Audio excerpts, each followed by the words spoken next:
The tachycardia algorithm simplifies initial management of tachycardia.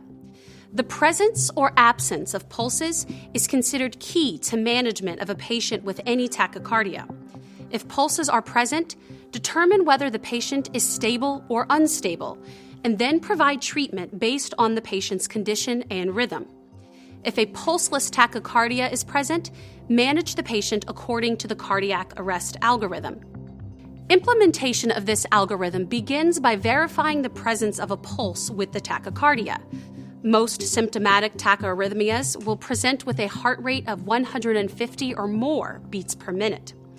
If a tachycardia and a pulse are present, maintain a patent airway and assist breathing as necessary. Provide oxygen if hypoxemic, and monitor cardiac rhythm, blood pressure, and oxygen saturation. Obtain IV access and a 12-lead ECG if available. The tachycardia is unstable if the patient demonstrates rate-related cardiovascular compromise with signs and symptoms such as hypotension, acutely altered mental status, signs of shock, ischemic chest discomfort, and acute heart failure. Immediate synchronized cardioversion is indicated. If time permits, establish IV access before cardioversion and administer sedation if the patient is conscious. However, don't delay cardioversion if the patient is extremely unstable.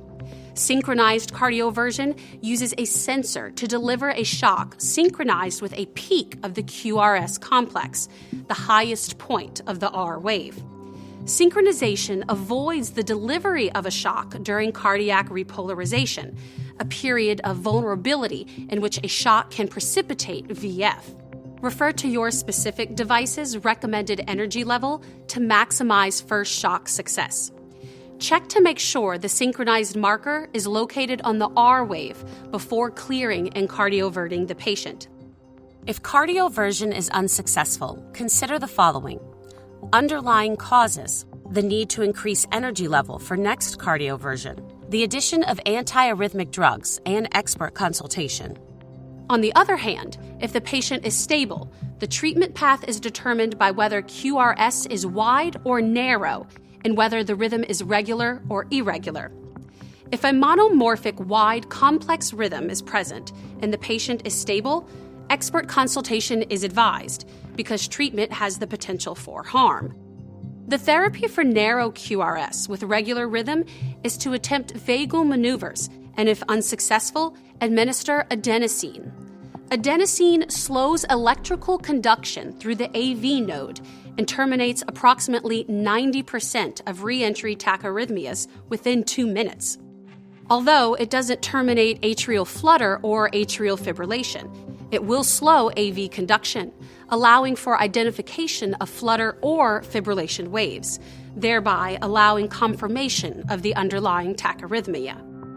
If the rhythm converts with adenosine, it's most likely re-entry SVT. Observe for recurrence. Treat recurrence with adenosine or longer-acting AV nodal blocking agents, such as the non-dihydropyridine calcium channel blockers, or beta blockers. Typically, you should obtain expert consultation if the tachycardia recurs. Adenosine should not be given for unstable or for irregular or polymorphic wide complex tachycardias because it may cause degeneration of the arrhythmia to VF.